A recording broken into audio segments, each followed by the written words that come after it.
बहुत समय पहले एक महान राजा थे जिनका नाम था राजा चित्रकेतु। उनके पास अपार धन, राज्य और वैभव था, परंतु उनके जीवन में एक बहुत बड़ा दुख था। उनकी कोई संतान नहीं थी। राजा और रानियां इस बात को लेकर अत्यंत दुखी रहते थे। एक दिन उनके महल में अचानक महर्षि अंगिरा का आगमन हो गया।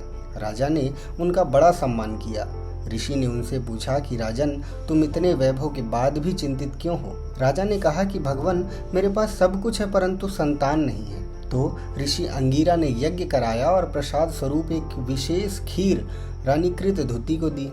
कुछ समय बाद उस रानी के गर्भ से एक सुंदर सा पुत्र उत्पन्न हुआ, जिससे पूरा राज्य आनंद से भर गया। लेकिन राजा की अन्य रानियां ईर्ष्या से जल उठी। उन्होंने मिलकर उस बालक को विष दे दिया। एक दिन वह 5 वर्ष का बालक अचानक मृत पाया गया तो महल में कोहराम मच गया। राजा चित्रकेतु अपने पुत्र के शव से लिपट कर फूट फूट कर रोने लगे। उसी समय वहां देवऋषि नारद और अंगिरा ऋषि आए।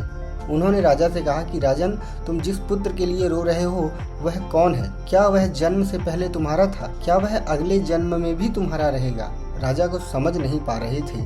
तब नारद मुनि ने योग बल से उस मृत बालक की आत्मा को बुलाया और आत्मा से पूछा, कहा कि हे जीवात्मा, यदि तुम चाहो तो पुनः इस शरीर में प्रवेश कर लो। तुम्हारे माता पिता तुम्हारे लिए रो रहे हैं। तब उस आत्मा ने उत्तर दिया कि ये किस जन्म में मेरे माता पिता थे? मैंने असंख्य जन्म लिए हैं। कभी ये मेरे माता पिता नहीं थे। मैं कभी इनका मित्र नहीं था, न मैं कभी इनका शत्रु था।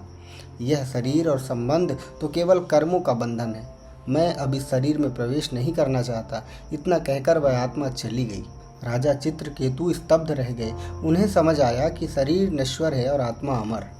शरीर के संबंध क्षणिक है। उन्होंने अपने शोक को त्याग दिया और भगवान की भक्ति में लग गए। बाद में वही राजा महान भक्त बने और भगवान के दर्शन के लिए प्राप्त हुए।